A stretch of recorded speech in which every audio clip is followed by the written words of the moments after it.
Welcome to our new video. और आज हम इस वीडियो में ये बात करने की कोशिश करेंगे, जानने की कोशिश करेंगे कि क्यों आखिरकार पेप गार्डियोला ने 4 साल के भीतर ही बार्सिलोना को छोड़ क्यों दिया, जबकि इतनी ज़्यादा सक्सेस देखी थी उन्होंने उस शॉर्ट टाइम पीरियड में। तो कहानी यहाँ से चालू होती है कि जब 2008 फ्रैंक राइकार्ड के थी एज अ मैनेजर, 1 साल का कॉन्ट्रैक्ट बाकी था बार्सिलोना में। बट 2 साल में कुछ खासा परफॉर्मेंस ना करने के बाद और चैम्पियंस लीग में मैनचेस्टर यूनाइटेड से सेमीफाइनल में बाहर होके और रियल मैड्रिड से वापस लीग हारने के बाद फ्रैंक राइकार्ड को सैक किया जाता है।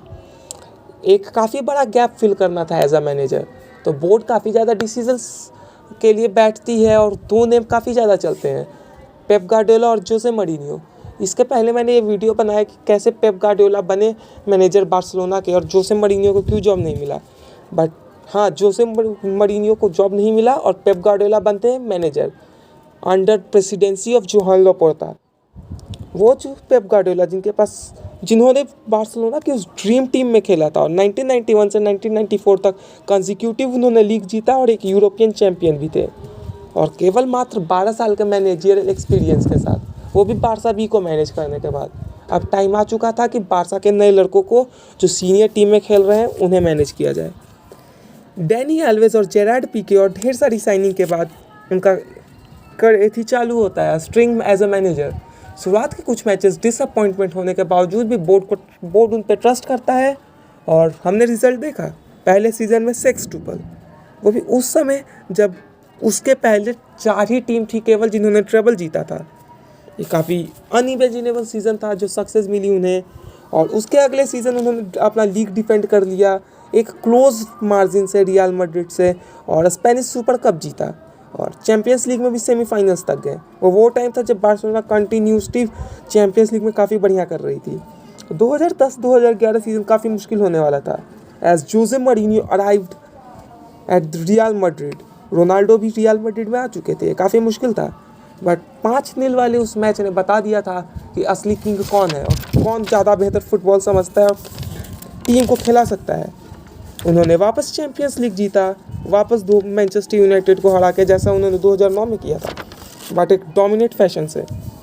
बट 2012 थोड़ा अजीबोगरीब था क्योंकि वो टीम नॉकआउट हो गई थी चेल्सी से यूसीएल सेमीफाइनल में। वो चेल्सी जो डोमेस्टिकली काफ़ी अजीबोगरीब खेल रही थी, वो टीम स्टेबल भी नहीं थी, और रियल मैड्रिड ने अपना लीग जीता। बट बार्सिलोना के हाथ में आया कोपा देल रे, और उसी के साथ पेप गार्डियोला का मैनेजरियल करियर का स्ट्रिंग खत्म हो चुका था बार्सिलोना के साथ। बट क्यों उन्होंने छोड़ा क्लब, यही तो बात है। आखिरकार इतना सब कुछ जीतने के बाद, 16 ट्रॉफीज जीतने के बाद, तो ऑन द पिच तो काफ़ी चीज़ें सही थी, बट बैक स्टाफ में मतलब बैकग्राउंड में काफ़ी ज़्यादा तो खटपट चल रहा था। और इसमें लापोर्ता थोड़े काफ़ी इंपॉर्टेंट कैरेक्टर हैं क्योंकि लापोर्ता एक काफ़ी शांत स्वभाव के इंसान है, बहुत ज़्यादा बात इंट्रैक्शन नहीं है, but he has good relationship with Pep Guardiola. और उन्हीं के प्रेसिडेंसी के अंदर जो गार्डियोला एज मैनेजर बन के आए और उन्हें बहुत कुछ सक्सेस मिला। बट रोसेल ने जब लापोर्ता को हराया प्रेसिडेंट के इलेक्शन से, तो रोसेल जब जीत चुके थे और रोसेल और पेप को और जोहान लापोर्ता के बीच में टर्म्स बढ़िया नहीं थे क्योंकि शायद डिसएग्रीमेंट के कारण ही 2005 में उन्हें वाइस प्रेसिडेंसी से हटना पड़ा था। काफ़ी सिंपल बात थी रोसेल्स के लिए कि दोस्त का दोस्त मेरा दुश्मन होगा, और जो पेप गार्डियोला ने उस वक्त तक काफ़ी ज़्यादा सक्सेस देख ली थी क्लब के साथ, बट वो सक्सेस रोसेल्स के साथ नहीं आई थी।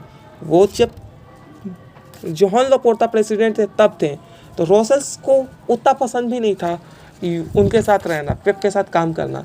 और पेप गार्डियोला को छोटी मोटी चीज़ों के लिए भी काफ़ी दिक्कत होने लगी थी, उन्हें हर चीज़ छोटी मोटी चीज़ें अप्रूव करनी पड़ती थी, उनको दिक्कत हो रही थी उनके अंडर प्रेसिडेंसी में।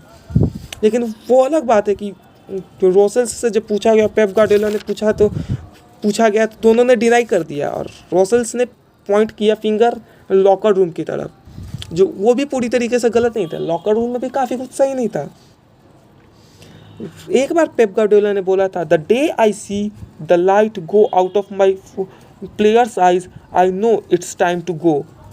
बात ये थी कि पेप गार्डियोला काफ़ी ज़्यादा स्ट्रिक्ट मैनेजर थे, उनकी रूटीन काफ़ी स्ट्रिक्ट थी, वो बहुत ज़्यादा एम्फेसिसाइज करते थे अपनी ट्रेनिंग्स पे, जो कुछ प्लेयर्स को पसंद नहीं था क्योंकि इन द एंड उन्होंने उस टाइम में काफ़ी ज़्यादा जीता था। और पेप इस चीज़ से एग्री नहीं कर रहे थे क्योंकि उन्हें चाहिए था फुल कमिटमेंट और सब कुछ, क्योंकि वो he had the ambition to win everything, conquer everything. ये तो काफ़ी सिंपल बात है कि हर मैनेजर चाहेगा, बट कुछ प्लेयर्स को ये नहीं चाहिए था। वहाँ थोड़ी बहुत दिक्कत थी।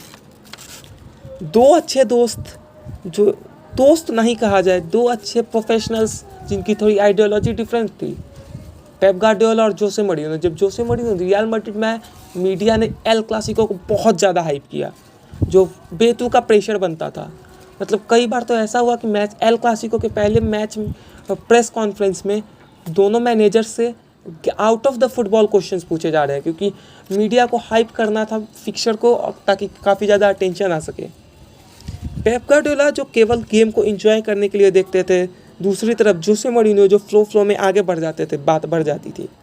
टॉक्सिसिटी काफ़ी ज़्यादा बढ़ चुकी थी, मतलब काफ़ी ज़्यादा टॉक्सिक हो चुका था माहौल इस एल क्लासिको लीग के लिए, जो एक काफ़ी सरदर्द था पेप गार्डियोला के लिए भी, क्योंकि वो जो फुटबॉल खेलना चाहते थे वो केवल बस फुटबॉल नहीं हो रहा था, काफ़ी कुछ चल रही थी बैक एंड में चीज़ें। शायद ये भी एक इम्पोर्टेंट कारण थे ये 3 पॉइंट की क्यों डिपार्चर हुआ।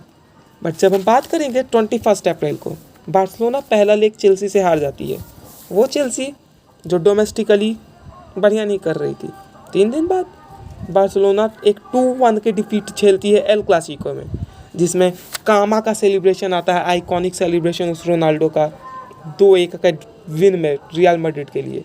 3 दिन लेटर बार्सिलोना होस्ट करती है चेल्सी को और 2 अर्ली गोल स्कोर कर लेती है। लगता है कि अब कम बैक हो चुका है, but unfortunately they lose against Chelsea.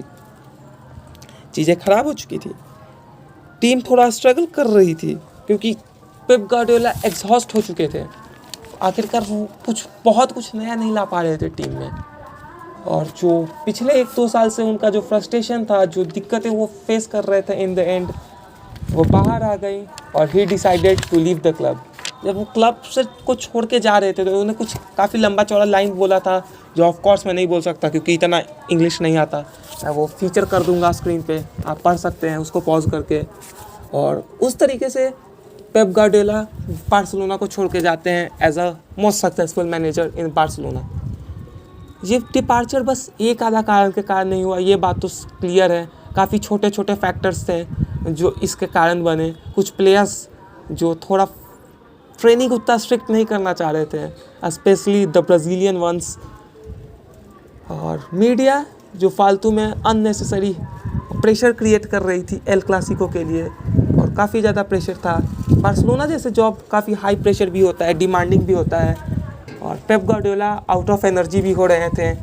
President जब जोहान लापोर्ता हटते हैं उसके बाद थोड़ी दिक्कतें भी होती है, और ये सभी कारणों के कारण in the end he decided to leave the club and restart his journey from a new scratch। और वो फिर बायर्न जाते हैं और अभी वो सिटी है। काफ़ी इंटरेस्टिंग बात थी, शायद उम्मीद करता हूँ कुछ आपको अच्छा सीखने को मिला, कुछ न्यू पता चला हो। And thank you for watching. You can like and subscribe.